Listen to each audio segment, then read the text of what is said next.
Hey guys, how's it going? Happy Wednesday. So we got a little more light today. Maybe we can see each other. Check out Buddy. He's moving up to the front now, hanging out on the new cabinet.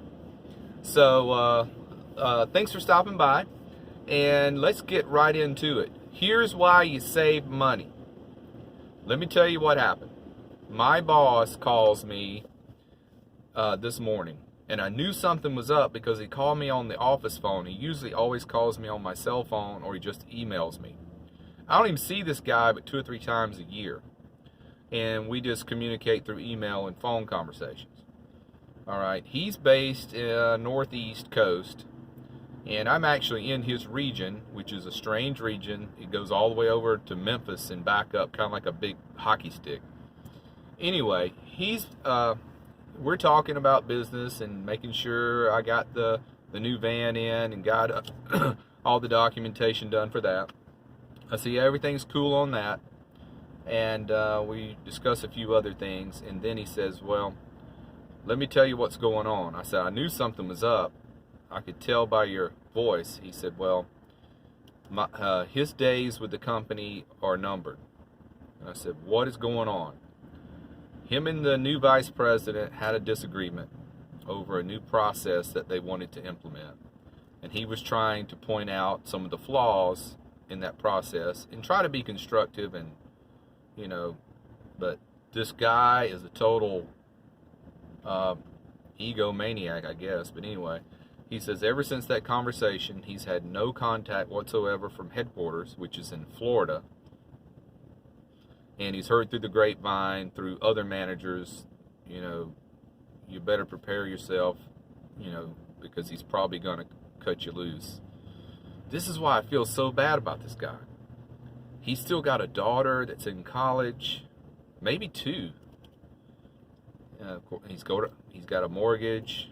He's got a wife. He's got a lot of bills. He's got a lot of debt. He doesn't even make much more than I do, even though he's the manager.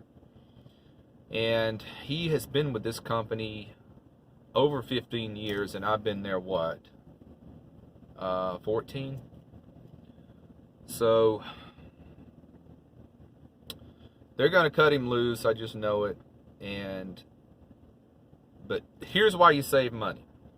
If they were to come in and tell me tomorrow, Matt, it's been real, it's been fun, but it's not been real fun, hit the road, Jack, I would be disappointed, but in a way I'd be kind of like, yes, I'll go ahead and start my journey now.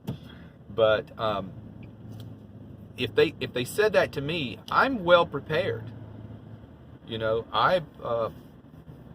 Like we've discussed before, I've canceled all my debt.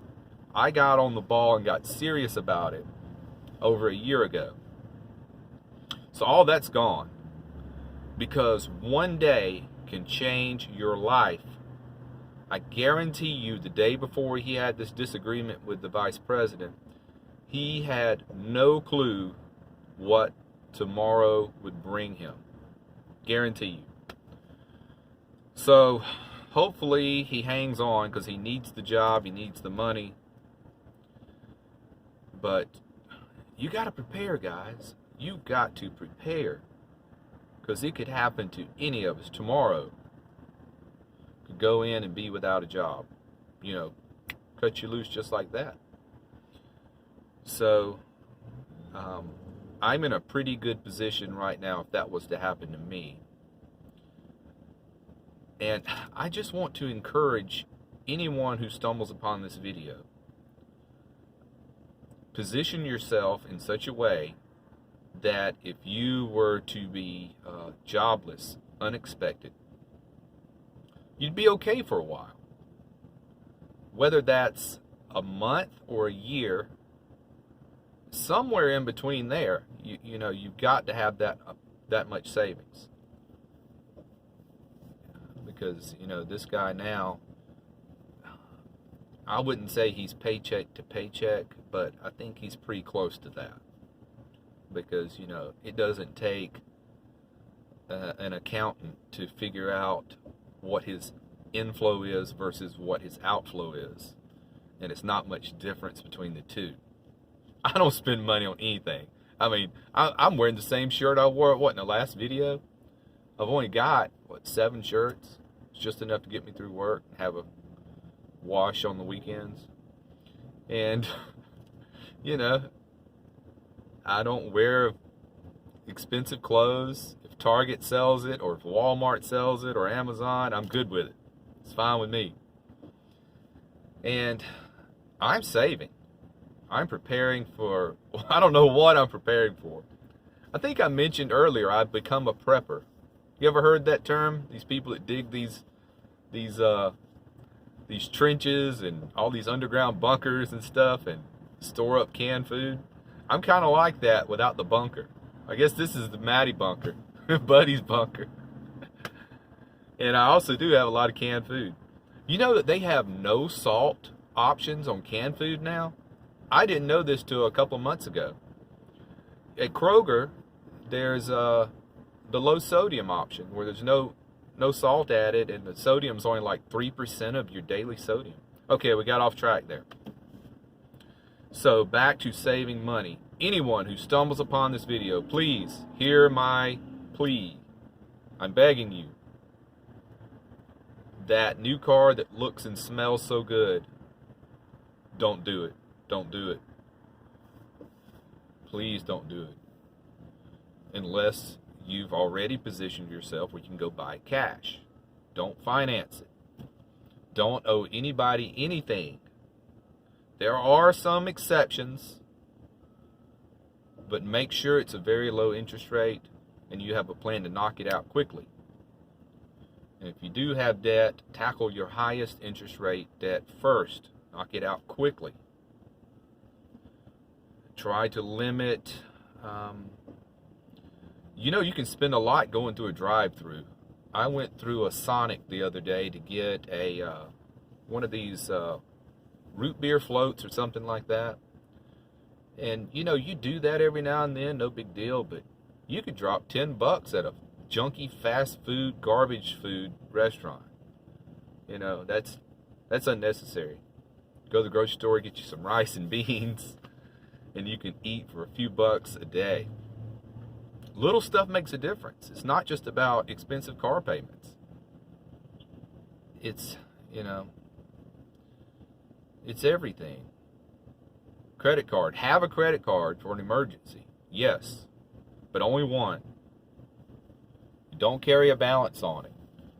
Pay it off every time the statement is due. Every time. And, gosh, I just feel so bad for my boss. I'm a little scatterbrained today. I have worked well with this guy. I've known him since November of 2013. And he actually told me one time, he said this was about 6 months after I came on board under his leadership, under his region. He said, Matt, Nashville used to be a consistent problem. He said, I used to be down here every month for something. And since you came on board, I only have to come the 2 mandated times per year. He has to come twice a year and do his inspection. Other than that, I don't see the guy. He says, if that's happening, you're doing a great job. He said, the people that were there before me, it was a constant problem where he had to either get on a plane or drive all the way up. I won't say where he's at, but he is in a mid-Atlantic state on the coast, which is many hundreds of miles from here. So I've always gotten along good with him. He's stern when he needs to be, but he doesn't micromanage you unless you need to be micromanaged. And if you need to be micromanaged, you're not going to last long anyway in his region.